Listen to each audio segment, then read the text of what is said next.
Oh, good morning. I'll say good morning several times in case the 5 seconds at the front is chopped off. Good morning. Oh, good morning, good morning, good morning. Good morning if you're listening on podcast. Welcome if you're watching on YouTube. Welcome if you're tuning in through the power of ear and bone. I can feel you. Morning, everyone. It's Friday. Hi, Faith Goodman. Hi, Bev Hartnell. Hope you're all well. I have 2 coffees before me. We have a drawer open there. We have cupboards open there, and we have books there, and we have a artificial abs torso just there. It was just another standard morning in the coffee moaning kitchen. It's an earlier one today. Got lots going on today, so thought we'd get this done earlier. We're going to have the quiz, Friday quiz of the week at the end, and we're going to have a chit-chat, natter through some of the news, some of the stories, some bits and bobs that I thought might interest you, and that's all good. So, how are we all? Last night was an absolutely lovely, if you didn't see it, chat with Elliot and Zach from your mum, my dad, my mum, your dad, my mum, your dad. Yeah, I think it's my mum, your dad. We can never get it right. Wow, we went on to watch the final on ITVX. We didn't want to ruin it for anyone who potentially was going to watch it because it is being broadcast tonight at 10 o'clock. It's a little bit confusing. I think it's the rugby that kind of played silly buggers with the schedules there. Let me just turn this down. It's a bit bright. Wow. So, spoiler alert. If you haven't seen the final, close your ears. But put it this way. Ibiza Martin and Elliot got it on and got together. It was astonishing. No one saw it coming. No one for a minute thought that was gonna happen, but it did. And there you go. Monique started wrestling with Clayton. Just craziness. Zachary, he just was a winning pair with Janie. We just didn't know what was going on. It was kicking off everywhere. Absolutely kicking off everywhere. Morning Zoe, morning Holly McCready. So of course, what does this mean? This means it's over, which is such a shame. It's been such a wonderful show. It really has. I mean, we have really enjoyed it, and I have really enjoyed the fact that it's just been, I hate the word authentic, don't you? What does authentic mean? Everyone bandies it around, and what's authentic? It's like in documentary when they say, is it real? And you go, well, nothing's real. Really? I mean, nothing's real. You've pointed a camera at that. Why haven't you pointed a camera at that? All that kind of stuff. Don't want to get too existential, but here we go. My Mum, Your Dad finale. Yeah. So it was just really meaningful. And I think we've said it all on all the lives. We certainly said it to Elliot and Zachary last night on our live chat.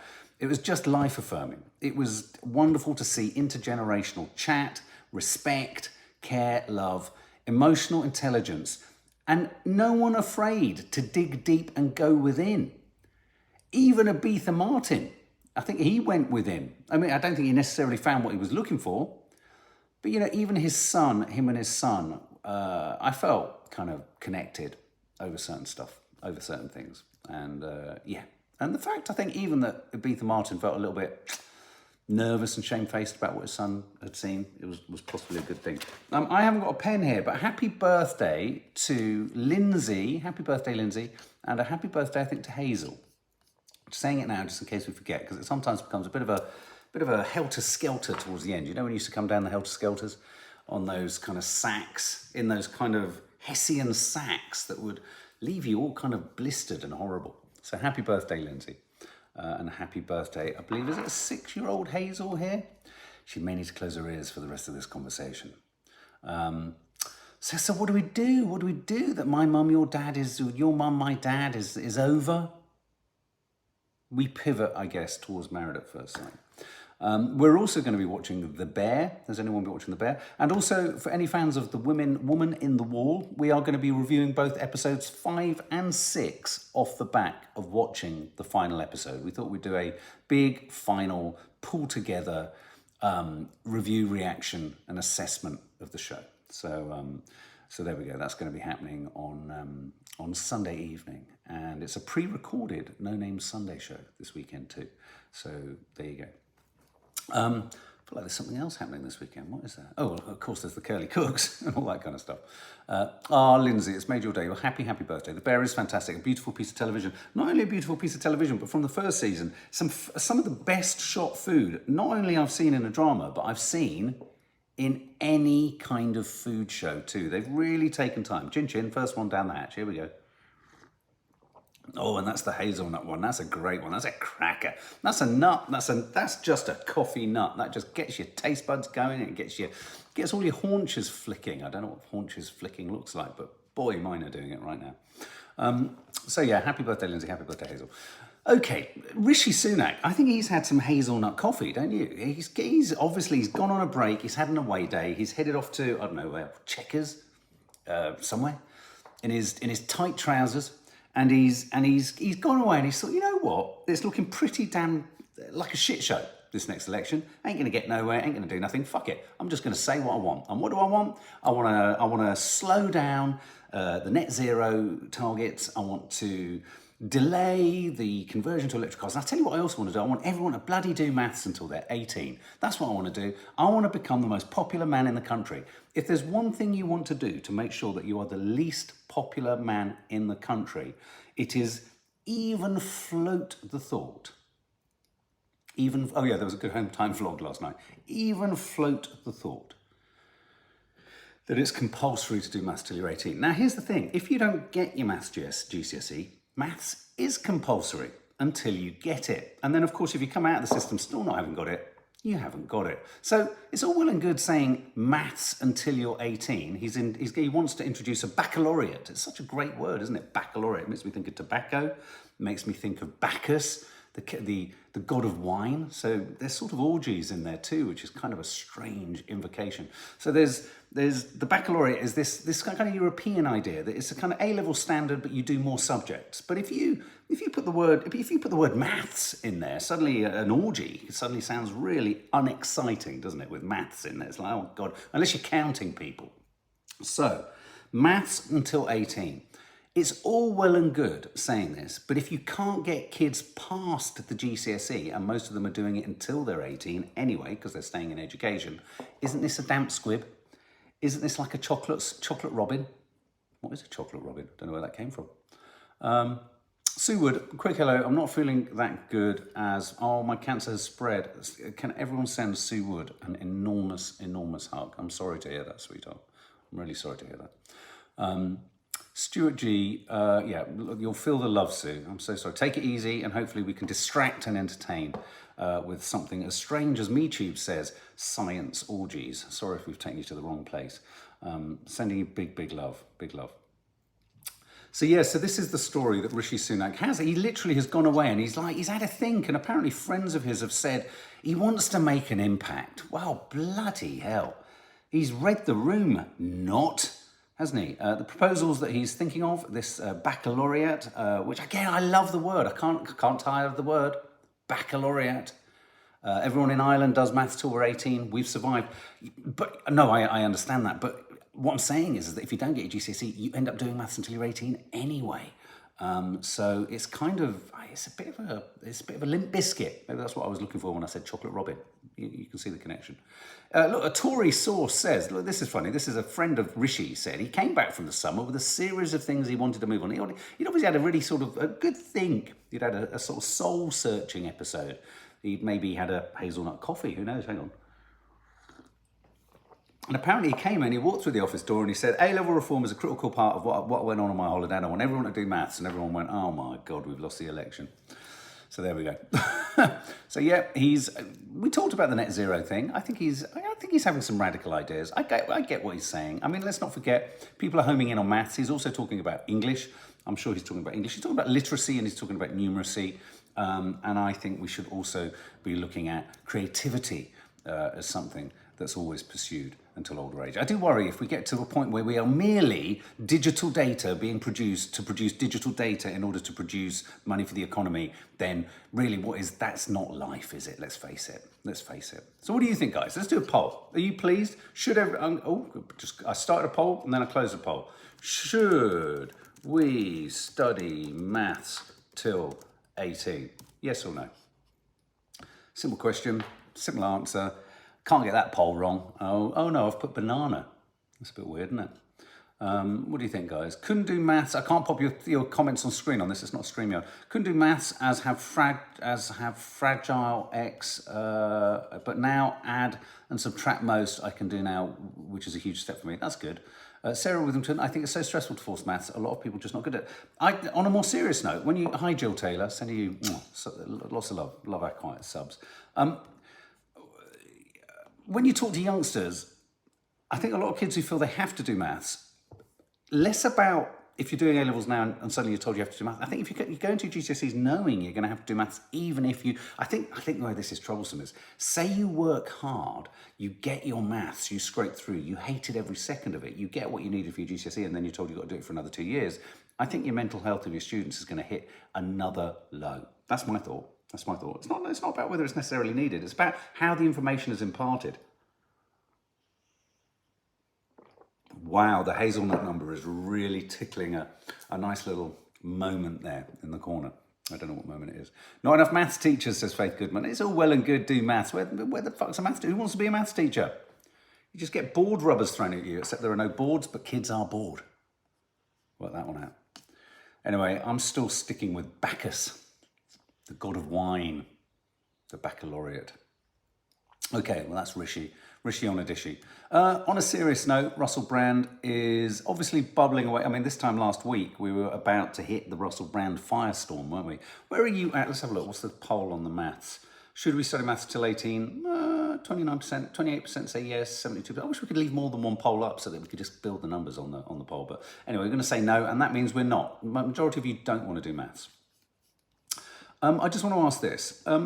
We all talked a lot about the programme, the documentary, and whether it was an effective piece in doing what it meant to do. I think there was a lack of clarity in terms of what it was trying to do. But obviously this week, I have to confess, I was expecting there to be more of a sort of, what's the word? I was sort of expecting the trapdoors to open and for many more sort of things to flood through. But what has come through, I think, almost more. Has your opinion on Russell Brand changed across the week? Yes, I don't believe him. Has your opinion of Russell Brand changed across the week? Yes, I don't believe him now. No, it's a targeted hit piece. Yes, it's getting worse by the minute. It's quite hard to kind of, oh yes, let's try that. Oh, have I frozen? Have I frozen? I'll just have a look. Have I frozen? No. I look like I've frozen here. That's really weird. Hang on. Is everything okay? No, you're good. Okay, thanks, YouTube. So I've just asked. Okay, let's have a look. Yes, the thing that I think's come across this week, which I think's alarming, is the extent to which we thought a certain type of humour was acceptable. I think I'm more shocked, not by what's happened off camera, because of course, you know, there's a new allegation come through today. Obviously, someone came forward to the police, I think we mentioned on Sunday of last weekend, in 2003, an accusation which the police are investigating. They've also asked the programme makers and journalists to hand over all of the information regarding the cases that were featured in dispatches. I mean, me and Nadia have wondered a lot. Maybe there's evidence that they couldn't put in the film that they do have. But what I found more sort of worrisome is this kind of tolerated, sanctioned behaviour. I mean, I don't know if you remember, I mean, this story that's kind of popped up today, Russell Brand faces new allegations as he laughed on the radio show in LA, BBC offices in LA, after exposing himself to a woman. And this poor woman recounts. Have a good day, Michu. Recounts the fact that when he came into the studios go into the studios, she turned around, he had his penis out in his hand and all this kind of stuff. And it kind of reminds me, this behaviour isn't just his behaviour. It's also, I think, John Barrowman was caught up in something similar, just taking his penis out and waving it about. Is it? Let's have a look. Is it by? No, it's a target. Yes, I don't believe him now. No, yes. Yeah, no. Yes, I don't believe him now. I mean, you might have believed him. It's getting worse by the minute. I don't think it's biased at all. If John Barrowman would do this in the past, who else? Chris Evans, the radio presenter, I think has done this in the past. Getting your penis out and waving it around. I've never understood it. I've never understood how that's even funny. But it's this lad culture. It's this kind of accepted kind of behaviour that flashing has never been accepted, but it's this idea that getting your todger out, if it's baked into your personality, that you're here we go. Look, someone somewhere, boundary violating bounder was his whole persona at the time. It was his USP and why he was on TV in the first place. Absolutely. So he baked into his behaviour the ability to be able to shock and take your bits out and throw it around, and that actually it somehow wasn't as serious if he did it or these other people did it. I mean, I think the point again here is he wasn't the only one to do this kind of thing. This was a culture. This was a culture of behaviour, and I think. Am I right in thinking? I mean, I don't want to make I'm pretty certain there was a situation with Chris Evans, the radio presenter. The presenter of Don't Forget Your Toothbrush and all that kind of stuff.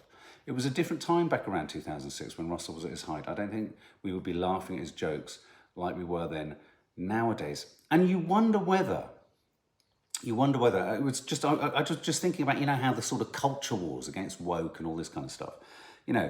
I think this is one of those scenarios in which you hear all the time how, there's this kind of overstepping the mark when it comes to political correctness, and we've got to be so careful in what we say. I think this is one area in which progress has been made. Absolutely. I think not being able to get your dick out and pretend that it's just joshing behaviour is good, that we're in this place now, that we look back and we see it. I mean, it makes you wonder whether what aspects of today's life will we look back on in another, say, 20 years and go, what the fuck were we doing there? And I do sometimes wonder whether where we might look at this point here is the sort of extremism that seems to emerge around things like the trans debate and stuff like that. I wonder whether, where are we going to kind of get to a point where when we look back, we go, how are we so misguided? I mean, I think it's all right, as Lior, I think one of our followers said, woke to awake, to be awakened. And I think this is awakening. This is, if you think of all that never mind the buzzcocks, is it, the kind of laddish, put your dick in a pint type behaviour kind of thing. I mean, I never got that either. I mean, I remember rugby players would do that in the bar all the time at college. I mean, we were all up to stupidity, but getting your dick out never seemed to be the right thing. Never seemed to be a choice that I was drawn. It's just odd. It's just odd. Yes, I don't believe him now, 26%. No, it's a targeted hit piece. Okay, so that's a third. Yes, it's getting worse by the minute, 31 to 39%. I think there's a sense that more and more is coming out, or that there are more and more cases. Natasha Fearon, John Barrowman was dealt with swiftly after Dancing on Ice, and then we heard more. It wasn't a witch hunt. That was dealt with so much better. That's interesting. Hannah Liebschutz, didn't Wayne Couzens have allegations of flashing? Yeah, I mean, we've got to connect these things. I do think the quality of the media piece exploring allegations against someone affects public opinion of them.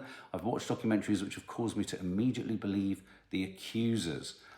Faith Goodman, Vanessa Phelps was on live TV and he asked about her daughters. The audience laughed, but she was horrified, both in his comments and the laughter. Absolutely. It's just, it's odd, isn't it? It's odd behaviour.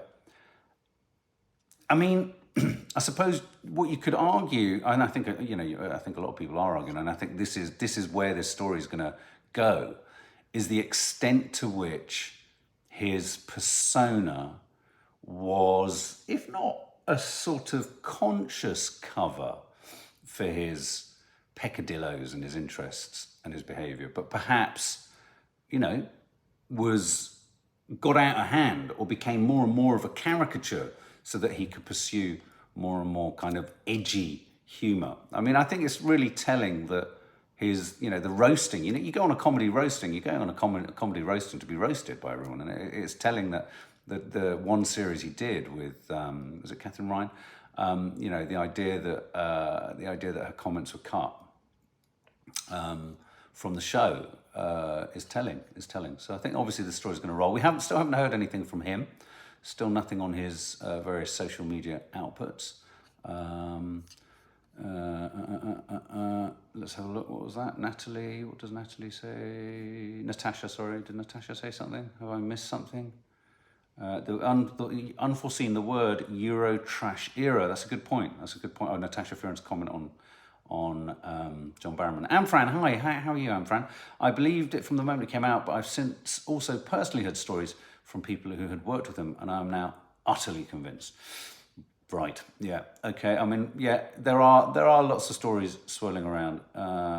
Interesting. His X account followers have increased by 100,000. Tracy Patterson. I mean, I do think he could. Yes. I think it could become. It could become a bit of a sort of rallying call, if you like, for him. So yeah. That's Russell Brand. So this is another case. And when you read the story, you think, poor bloody woman having this guy just flash her. And then the proof that she had that this happened was the exchange on the radio, this LA story, in which the presenter and Russell Brand talk about it. They talk about it. So it's not even like, it's, again, I suppose it's that phrase, isn't it? Hiding in plain sight. Dearie me. I think sometimes it's worrying, perhaps, isn't it? The extent to which we all have the wool pulled over our eyes and we see what we want to see. And I think sometimes maybe all of us are sort of slightly fearsome that it can't be the case. I mean, I have to confess, you do wonder with something like Jimmy Savile, how did we not see it? Don't we? You sort of, Okay, this story struck me as interesting, and I asked about it on the Coffee Moaning Instagram stories. Matthew McConaughey, the actor, the Hollywood star, who potentially is half brothers with Woody Harrelson, we've discovered.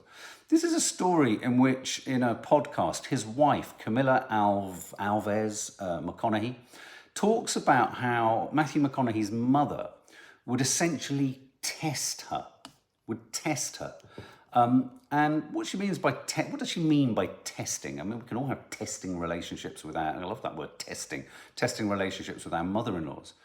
But so her mother would test her. So the Brazilian model, 41, started dating Matthew McConaughey in 2006, and the couple married 6 years later. But on a podcast, she said that her mother-in-law, Matthew McConaughey's mother, did all these things when I first came into the picture. She was really testing me. Has this happened to you? Do you have any? Share your stories of aggravation, if you like, or testing attitudes from parents, mother-in-law, parents-in-law. She would call me. This is a classic. She would call, hi, Andrea Liberatsky. Missed your name. Hope you're well. She would call me by all of Matthew's ex-girlfriends' names. I had an ex whose father would purposefully run through the male names of every other partner she'd had. She would call me by all of Matthew's ex-girlfriend's names. She would also start speaking Spanish with me in a very broken way, kind of putting me down. Initially, she said initially McCabe wouldn't give up either. The whole way, she talks about being on a plane ride to Istanbul, and she just kept telling her, the mother-in-law kept telling her stories about her son, probably to make her jealous and to nudge her and to press her and to test her. Wow. It was on the third day of the trip that the designer realized that his mother was full of shit. And I flipped on her and brought my spicy Brazilian Latin side out, and I let her have it. At which point, Matthew McConaughey's mum said, okay, you're in. What do you think of that? Have you had that? Chip Chop My mum was the same to my fiance, but she turned out to be very correct. Yeah, I suppose there's testing and then there's testing, isn't it? I mean, it's like that thing as a father when you meet your children's boyfriends. On the one hand, you don't want to be overly friendly. You don't want to be, you don't want to make it miserable for them. But equally, you don't want to just say, come in here, it's easy, guy. You want to say, hello, all right, how's it going? You all right? Where have you come from? I seem to remember hurling a boy. He wasn't interested in any of the guy, but I remember hurling a boy out. He was behaving in such a horrendous manner. I had to hurl him out literally. And as he ran off down the road, I said, where on earth were you brought up? Just going back to the comedy chat, Lou Moynihan. Comedy should be a free space where people can explore social ideas and be risque. It's not a smokescreen for being an arsehole. It's tragic when people cannot tell the difference. Agreed, if you do stand up in that manner, but then there aren't these other off-screen, off-stage allegations. Agreed. You should be able to make comedy about anything. It's just that comedy takes on a more sinister tone when you start to think of how that behaviour bleeds off on into real life, into real world. Natasha Furan, your relationship has nothing to do with your parents. My dad is an arse to my now fiance. Hope he doesn't watch YouTube. Sarah Witherington, my mother is toxic. She's projected her behaviour. It's only this year that I've realised what she had been doing for years. Hannah Liebschutz, a son is a son till he gets a wife, but a daughter is a daughter all her life. All this MIL talk puts me off getting married. My mother-in-law talk. I get what you mean. Ruth Blanford, my mum used to accidentally call my new boyfriends by the ex's name. Was really embarrassing. I think they accidentally do it on purpose. How hard is it to know this is a different person? I do get frustrated sometimes with older people when they claim age is the reason for their inaccuracies. It's not, we have huge respect for our elders, but it's a passive aggressivity that creeps into old age. It's like you can sanction really hurtful stuff just because you're old. No, still slap you. No, I'm joking. Lee Durrant, I had an ex and her dad would sit there and talk about my exes, how many I've had. Do I still fancy them? Weird. That is weird. Caroline Alt, I adored my mother-in-law. She was quite a character and I miss her dearly. She thanked me for giving her a grandchild and a will to live. Oh. Bless. We talked about my mum, your dad. I just want to know what your thoughts on this are. This is Boris Johnson's sister has written a piece in the Evening Standard, but this is a bigger story. She hasn't found this story, doesn't define the story, but she was talking about it again, which made me think, oh, this is interesting again. The idea that office romances should be outlawed. Let's do a poll. Should office romances be outlawed? Now, there's a serious side to this and a not so serious side to this. Let's think about the serious side for a minute. What went wrong in the Philip Schofield story was sort of, an exploitation of power and influence in the workplace. So, I think it's tricky and dangerous when someone who's more senior starts a relationship with someone who's less senior. But what do you think about the idea that it should be outright banned?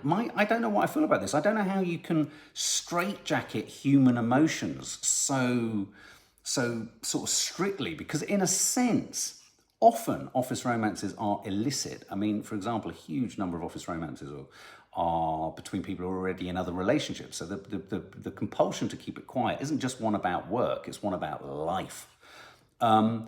But, this idea that there should be sort of, when you sign a contract, you agree not to be, not to actually engage in any kind of romantic relationship with someone. I'm just trying to find some of the, you cannot shag up and you cannot shag down. And if you shag, you have to cover your ass by telling HR.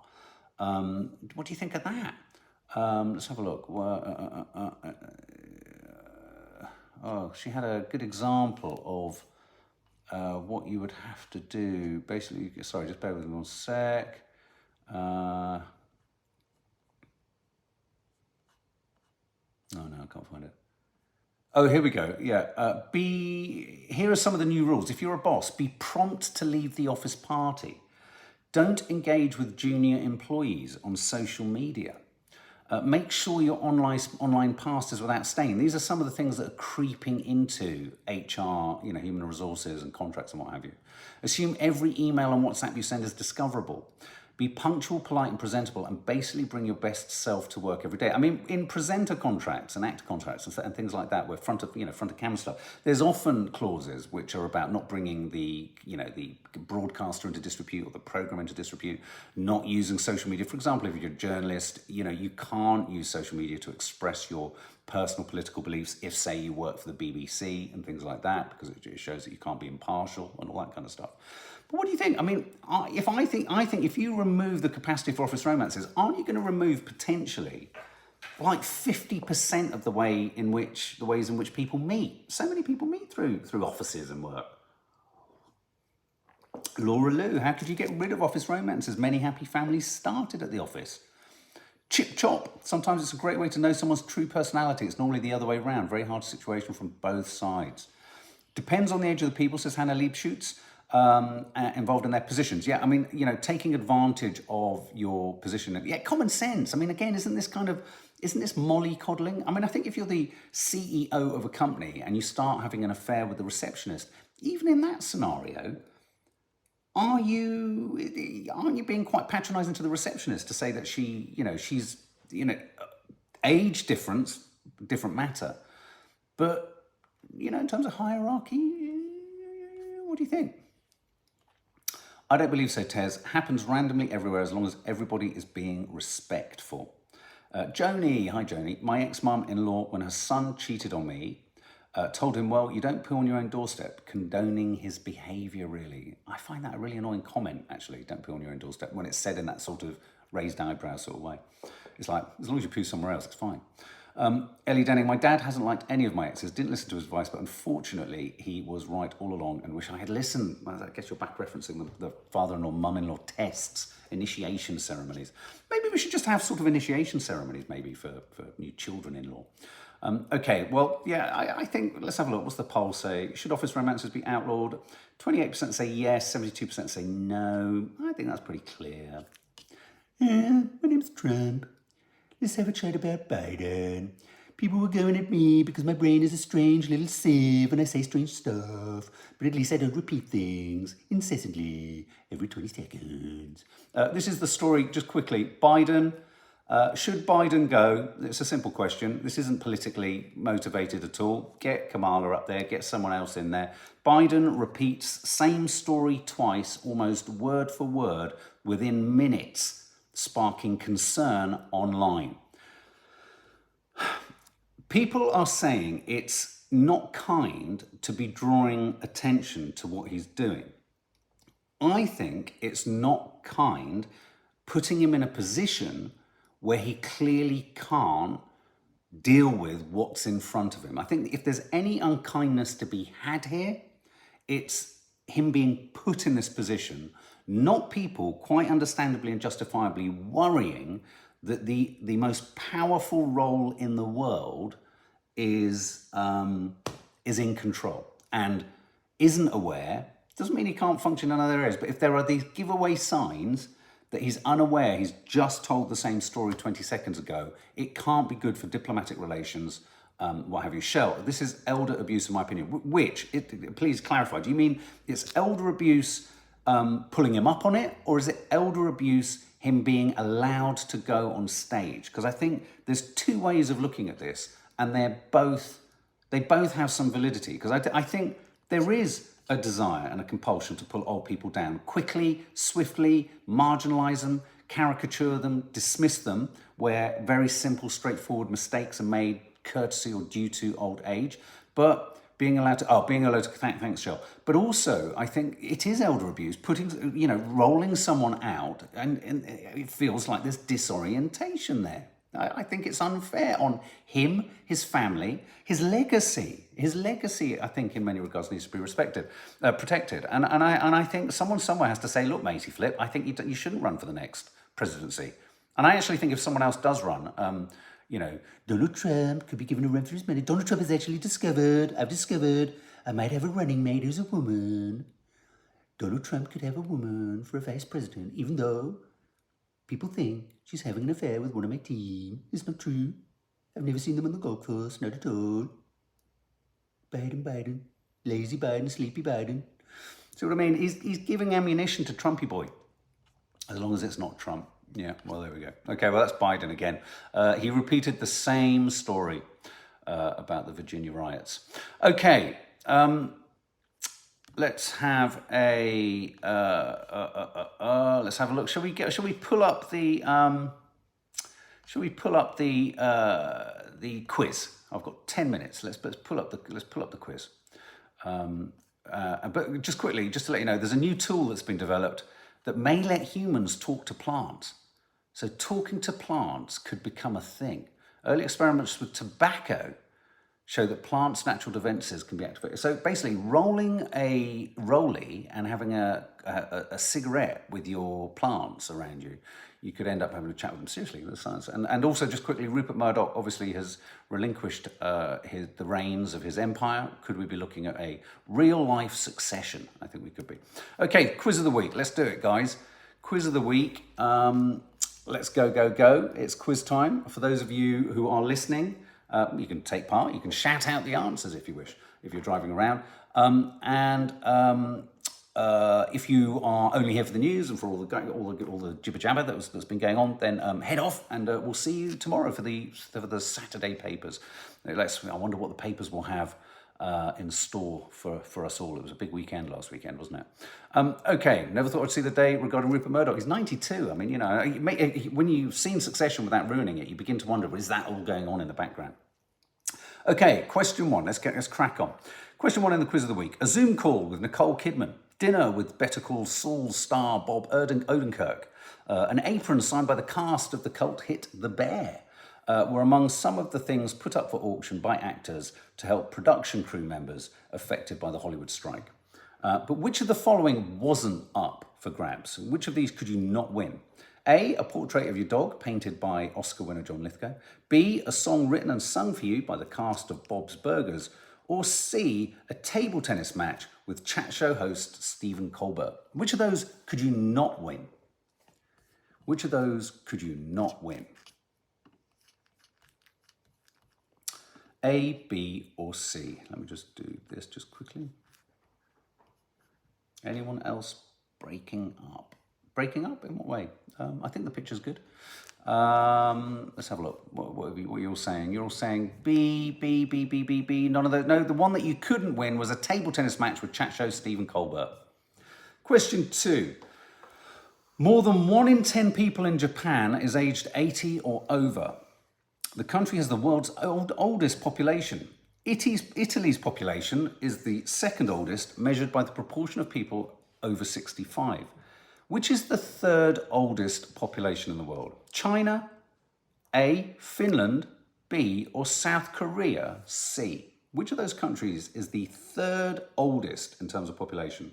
First is Japan, then it's Italy, and which of those comes third? Is it A, China, B, Finland, or C, South Korea? Oh, God, that's the non-hazelnut one. Oh, my God. What has a hazelnut in every bite? Not that coffee. The answer is Laura Lou. You're correct. The answer, Julie, the answer is B, Finland.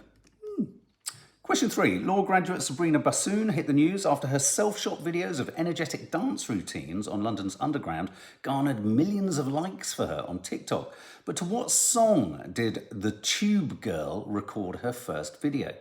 A, Dance the Night by Dua Lipa. B, Greedy by Tate McRae. Or C, Where Them Girls At by David Guetta. I think Nadia has to do a skit on the Tube Girl. Come on, guys. It's screaming out, isn't it? So which of these did she record her first video to? A, Dance the Night, Dua Lipa. B, Greedy, Tate McRae. Or C, Where Them Girls At by David Guetta. Raspberry Mojito Girl saying C. Sophie Clement Shaw. Lots of you saying A. Good Chip Lollipop saying A. Rossap saying A. C. It's the What Them Girls At. Question 4. President Macron greeted King Charles as the British monarch made his delayed state visit to France. He had to bring a stepladder with him there. The president gave the king a tree from Versailles and a golden medallion to mark the occasion. In return, the king gave his host the gift of a book by which French author? So what did Prince Charles give Macron once Macron had got to the top of the stepladder? Was it A, a book by Simone de Beauvoir, B, a book by Victor Hugo, or C, a book by Voltaire? Which of those did Prince Charles thrust into the paw or hand of Macron? Toffee Apple says C, Voltaire. Joanne Murdoch says Voltaire. Faith Goodman says Voltaire. Lucy and Milo says Victor Hugo. It is Voltaire. It is Voltaire. Question 5. Major historical sites in Ukrainian cities were added to UNESCO's list of World Heritage in danger because of war, the UN body announced. Which of the following sites is also on the list? Which of these sites is on the UNESCO's list of World Heritage sites in danger due to war?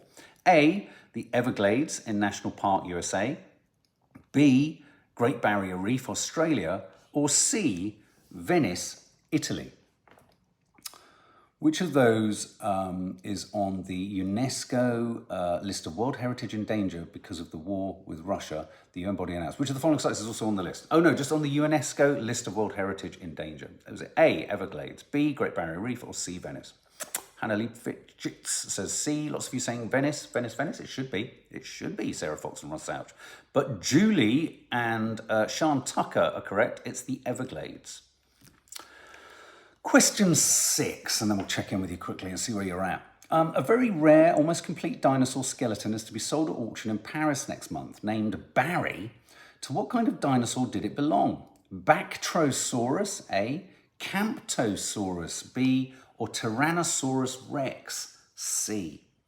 Very rare, almost complete dinosaur skeleton to be sold in Paris, named Barry. To what kind of dinosaur did it belong? A, Bactrosaurus, never heard of that. B, Camptosaurus, can't say I've heard of that either. C, Tyrannosaurus rex. If you haven't heard of that, where have you been?